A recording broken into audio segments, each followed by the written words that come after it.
Engkau ya Tuhan Yesus, Engkau yang menjadi pusat perhatian kami. Bahkan di pagi hari ini, Engkau tidak dapat dibatasi oleh apapun. Engkau ada di tempat ini. Engkau pun ada bersama dengan setiap kami yang ada di rumah kami. Engkau sanggup memberi jawab bagi kami. Bagimu tidak ada perkara yang mustahil. Di tengah-tengah situasi, kondisi apapun yang sedang kami alami, di setiap musim yang diperhadapkan setiap kami yang ada, yang paling membanggakan dalam hidup kami ya Tuhan, bukan apa yang ada di sekitar kami, tetapi yang luar biasanya dalam hidup kami, ada Tuhan bersama-sama dengan kami. Kalau Engkau bersama-sama dengan kami, siapakah lawan kami? Terima kasih untuk berkat-Mu di tengah-tengah kesulitan sekalipun. Terima kasih buat berkat perlindungan di tengah-tengah masa-masa yang sukar hari-hari ini. Terima kasih untuk segala yang terbaik yang selalu Tuhan sediakan atas kami. Hari ini, mari Engkau berbicara atas kami. Sampaikanlah kebenaran firman-Mu. Satu kali Engkau berbicara Tuhan, terlalu banyak perkara yang akan kami perlukan. Berfirmanlah Engkau, Engkau ada di tempat ini, Engkau ada di rumah setiap kami. Dalam nama Tuhan Yesus Kristus kami sambut firman-Mu. Haleluya. Amin. Puji Tuhan, shalom. Salam sejahtera bagi kita semua di tengah-tengah keadaan situasi yang sementara dan sedang terjadi di hari-hari ini. Percaya bahwa Tuhan itu selalu pegang kendali orang-orang percaya. Tuhan itu selalu bersama-sama dengan setiap kita. Dia ada di samping kita, Dia ada di depan kita, dan Dia selalu memberi yang terbaik bagi setiap kita. Nah saudara yang diberkati oleh Tuhan, pagi hari ini saya akan memberikan kebenaran firman Tuhan, dan biarlah kebenaran ini akan semakin meneguhkan kita dalam segala keadaan, dalam segala situasi, kondisi bagaimanapun juga, kembali kepada kebenaran firman Tuhan.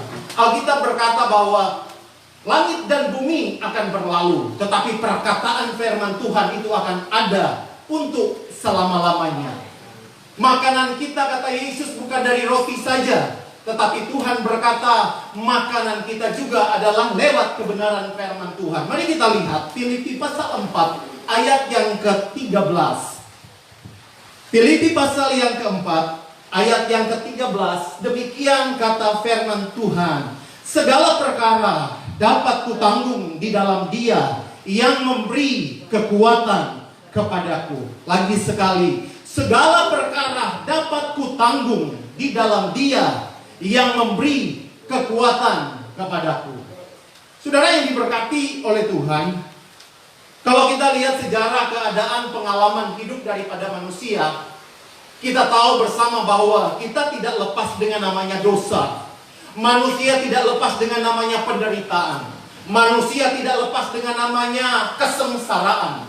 Dan manusia tidak lepas dengan namanya kematian. Keadaan dan situasi yang sedang kita alami di hari-hari ini, segala sesuatu saudara yang diberkati Tuhan, semua telah dicatat, semua telah disampaikan dan diberitahukan oleh kebenaran firman Tuhan. Betapa bangganya setiap kita memiliki firman yang hidup. Betapa bangganya setiap kita anak-anak Tuhan yang ada di rumah, yang dalam kondisi bagaimanapun engkau hari ini, percaya bahwa ada jaminan hidup di dalam Tuhan. Keadaan situasi apapun yang sementara terjadi di hari-hari ini pun tidak lepas daripada kontrol Tuhan, tidak lepas daripada pengawasan daripada Tuhan.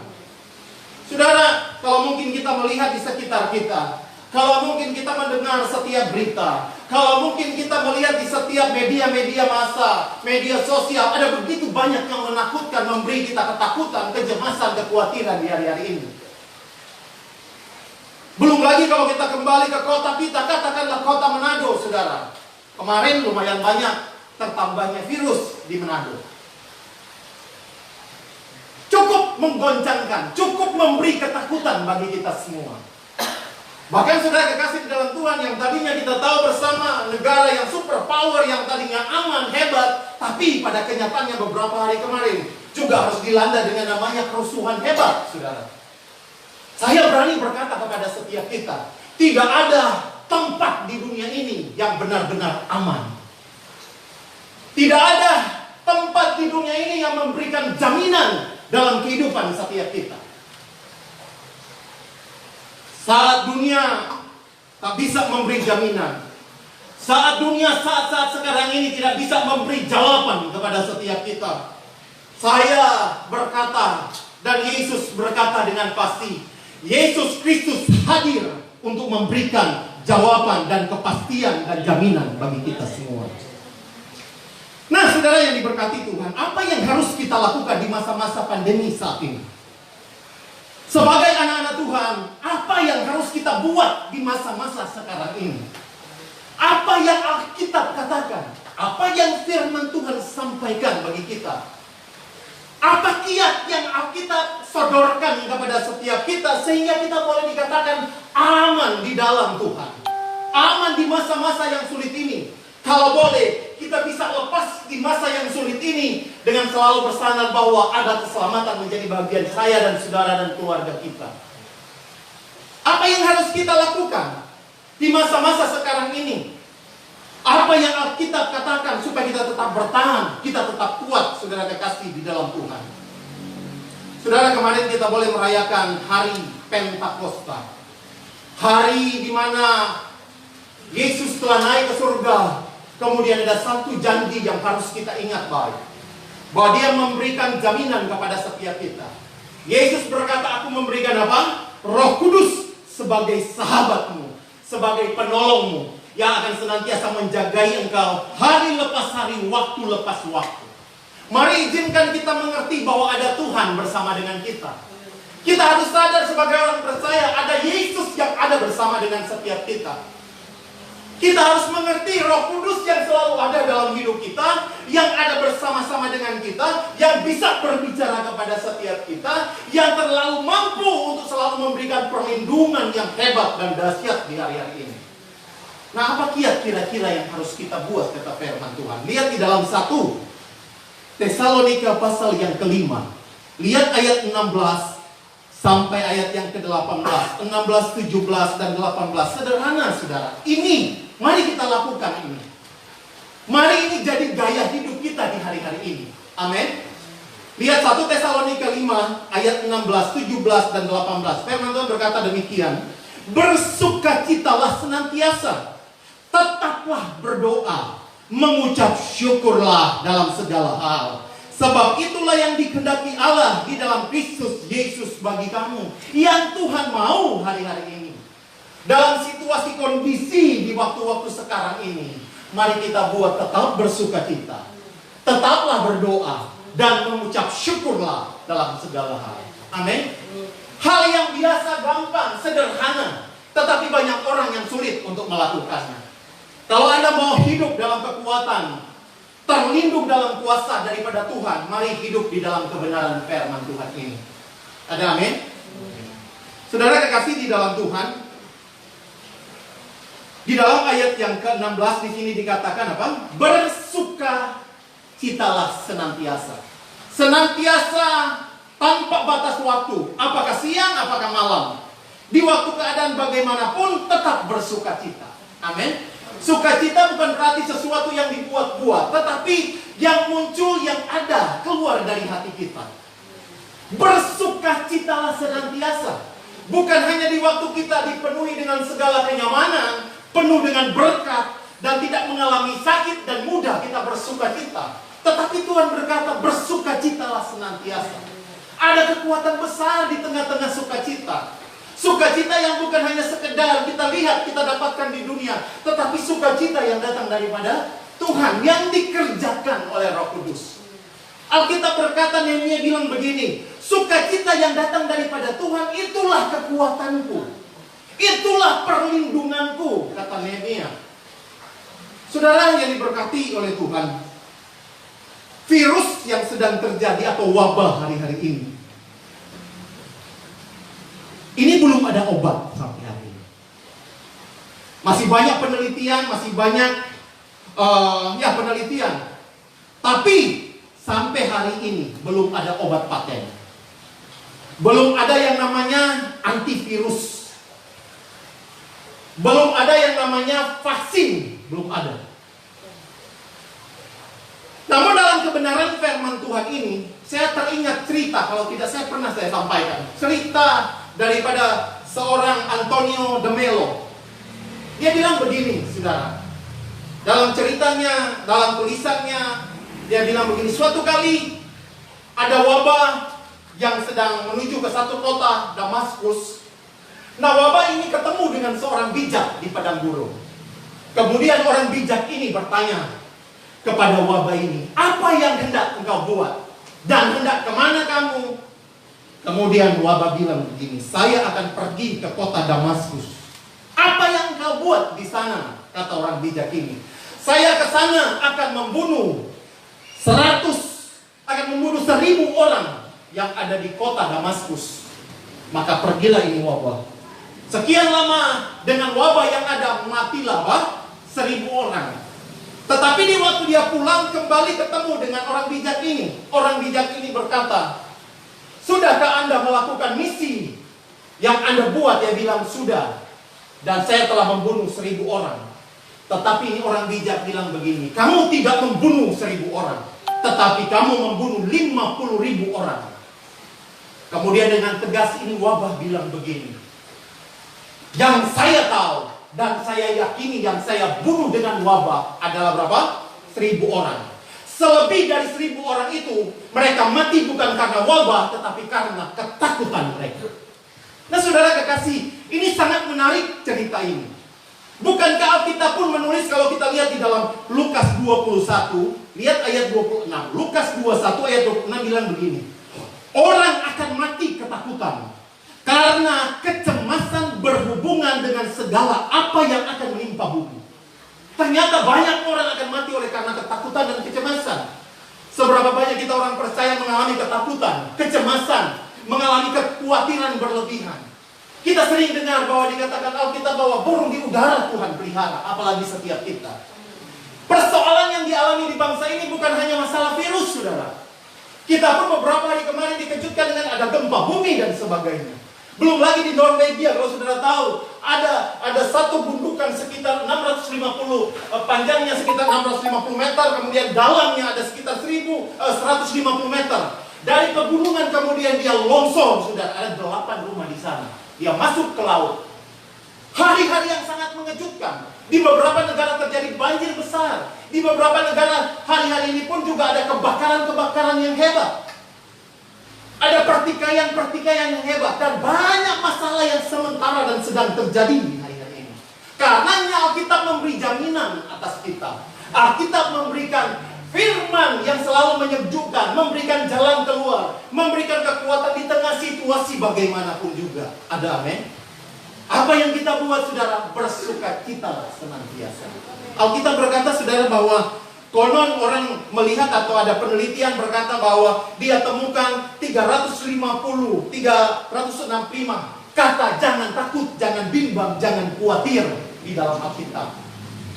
Berarti ada jaminan, saudara. Tuhan sudah mengingatkan kita supaya jangan takut, jangan gemetar. Wajarlah kita takut, tetapi jangan sampai apa? Berlebihan. Serahkanlah kekhawatiranmu kepada Tuhan, kata firman. Serahkanlah takutmu kepada Tuhan, maka Dia akan apa? Menolong dan memberikan engkau kelegaan. Marilah kepadaku semua yang letih lesu dan yang berbeban berat, aku akan memberikan kelegaan kepadamu. Bersukacitalah. Tadi saya katakan, belum ada obatnya. Tetapi yang saya mau beritahu, saudara, di dalam tubuh kita ini, Tuhan sudah tanamkan. Tuhan sudah kasih sesuatu yang luar biasa. Yang seringkali dunia kedokteran bilang apa? Endorfin. Sesuatu yang muncul, kekebalan tubuh yang muncul di dalam kita, saudara, yang dihasilkan oleh karena kita bersukacita, kita bergembira. Hari-hari ini kan selalu dianjurkan kita supaya jaga imunitas dirimu. Tetap kuat, tetap sehat. Karena tidak ada obat ini, saudara. Tapi kalau Anda tahu menjaga imunitas, saudara, firman Tuhan berkata, bersukacitalah senantiasa. Hati yang gembira, bersukacita, kata firman Tuhan, itulah obat. Semangat yang patah mengeringkan tulang. Hati yang bersukacita itu terpancar dari wajah yang berseri-seri. Amin. Maka dengan sendirinya imunitasmu terbangun. Ada kekebalan tubuh yang luar biasa yang ada di dalam kita. Tetap bersukacita, saudara. Tetap bersyukur kepada Tuhan. Yang kedua, apa kata firman Tuhan? Tetaplah apa? Tetaplah berdoa. Sederhana. Saya percaya bahwa di rumah Anda bisa berdoa kapanpun, dimanapun. Tuhan tidak minta Anda 1 jam, 2 jam. Cukup ada waktu Anda untuk bersekutu dengan Tuhan. Amin. Doa itu penting, saudara. Satu kali ada seorang hamba Tuhan yang besar, namanya Awi Tozer.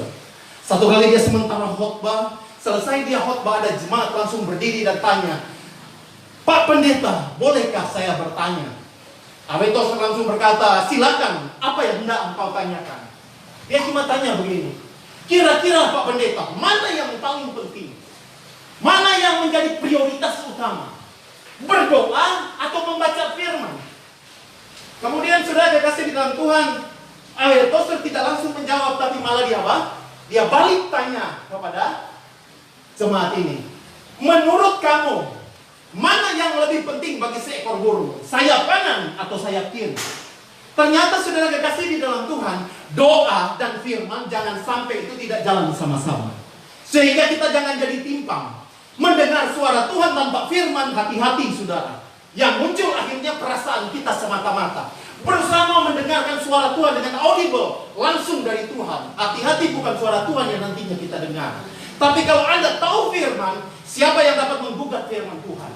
Jawaban yang pasti semua ada di dalam firman Tuhan. Saya mau setiap kita, hari-hari ini adalah waktu yang terbaik. Anda stay di rumah, banyak waktu di rumah. Mari banyak waktu doa di rumah. Amin. Doa jangan cuma sekedar Anda doa, tapi ada firman Tuhan yang Anda harus miliki, ada Alkitab.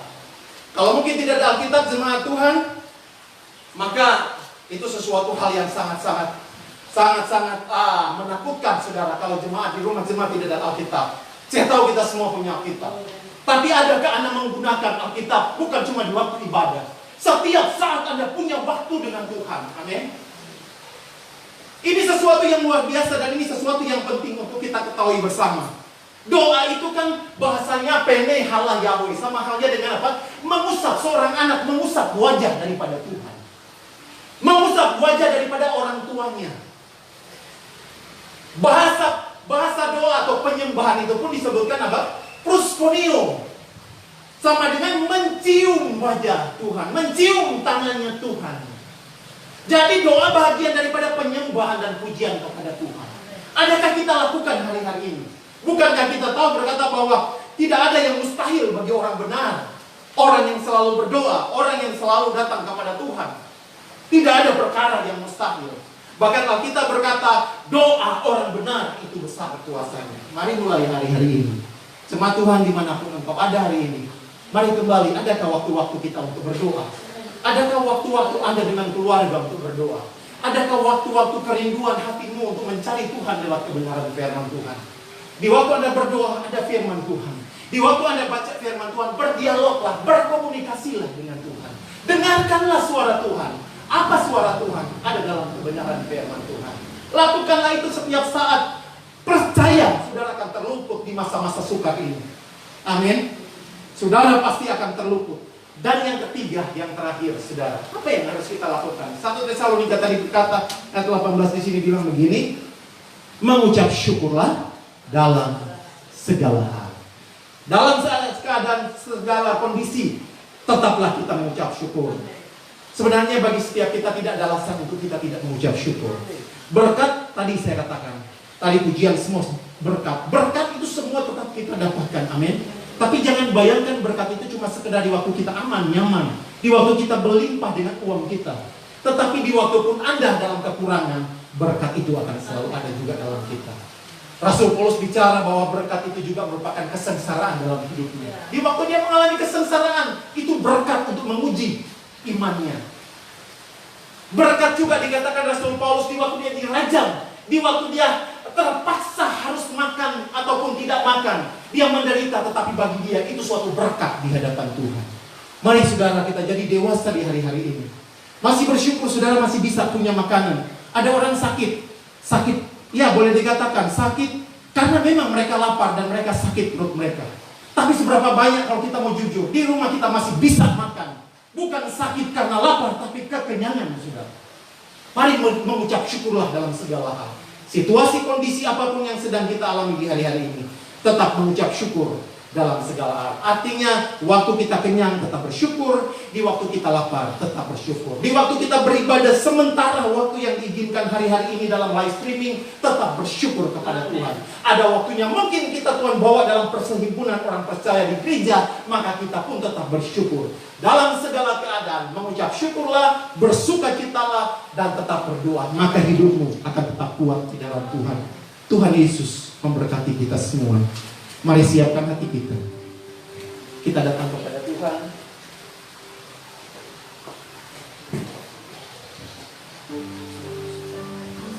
Amin.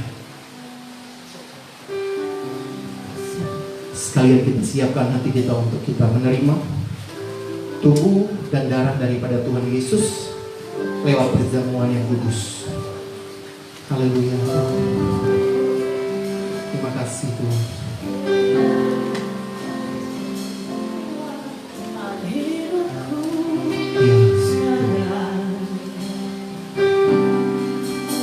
Ke tempat kudus-Mu Tuhan,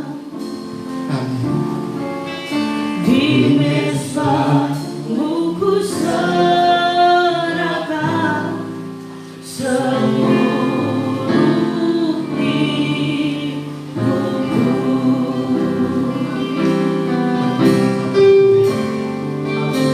Penuhi hatiku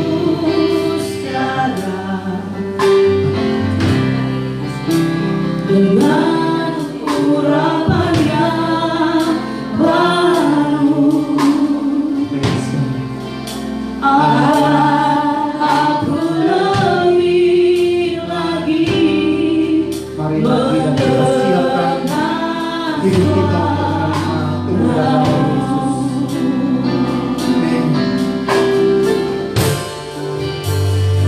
Amin.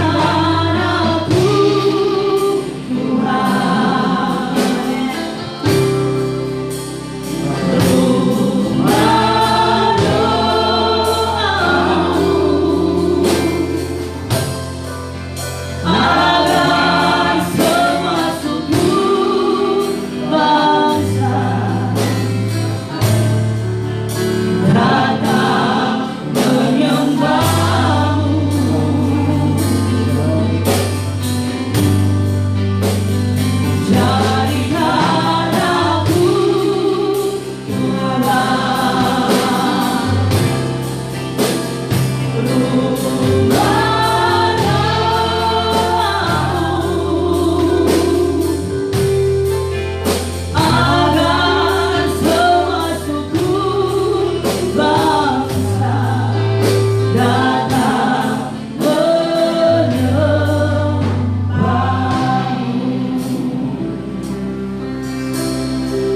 mari kita angkat hati kita, hidup kita untuk datang kepada Tuhan.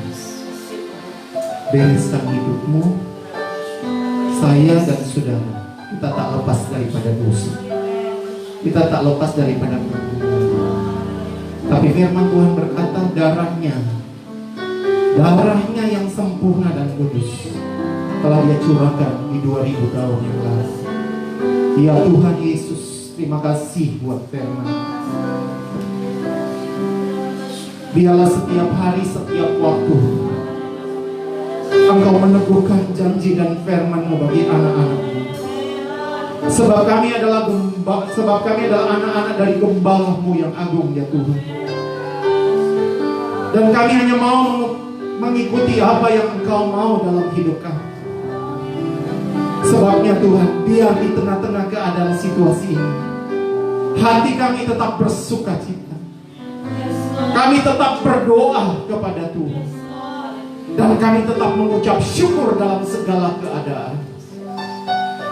Dan hari ini Tuhan, layakkan setiap kami, layakkan setiap umat Tuhan yang sementara ada di rumah dalam persiapan perjamuan. Kuduskan kami semua. Dalam nama Tuhan Yesus Kristus, kami siapkan hati kami dan hidup kami untuk menerima tubuh dan darah. Haleluya. Amin.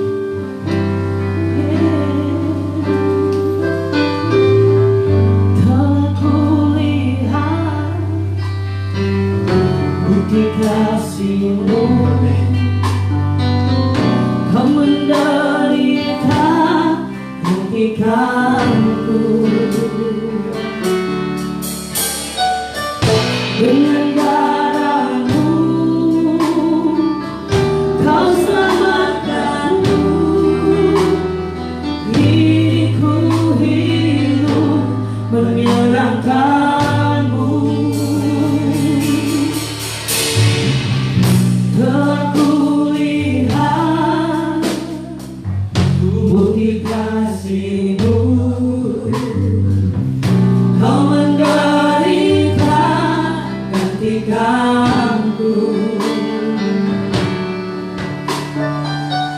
Dengan darah-Mu Kau selamatkanku. Diriku hidup menyerahkan-Mu. Terlalu besar kasih-Mu, Bapa, pengorbanan yang Kau berikan bagiku. Terlalu mahal darah-Mu, Yesus, tercurah untuk menebus hidupku.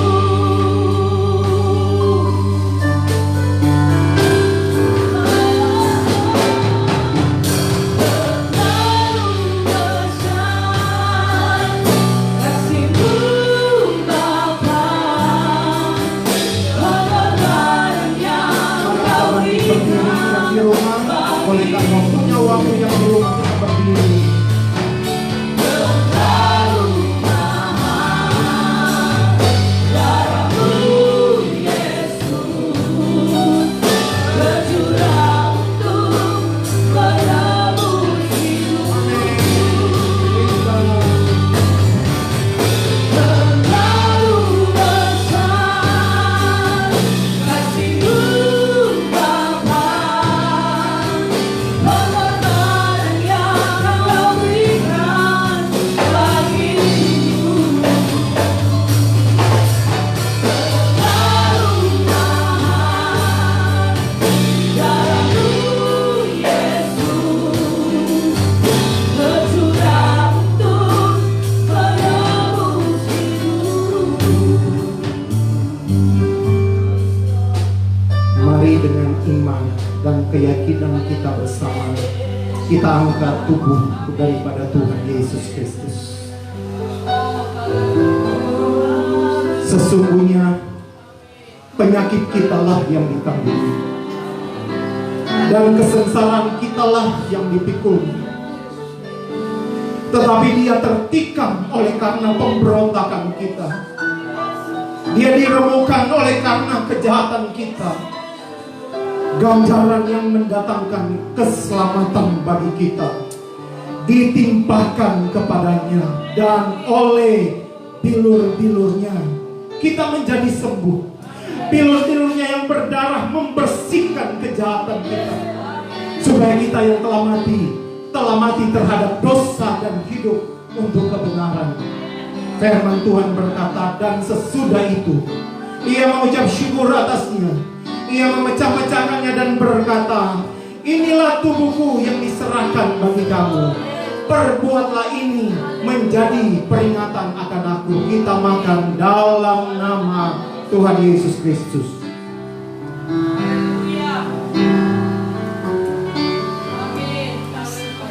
Makasih Tuhan. Makasih.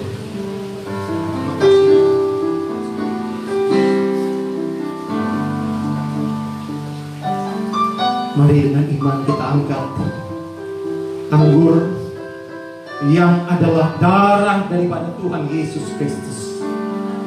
Tetapi sekarang di dalam Kristus Yesus kita yang dahulu jauh sudah menjadi dekat oleh darah Kristus. Oleh darah Yesus kita sekarang penuh keberanian dapat masuk ke dalam tempat kudusnya.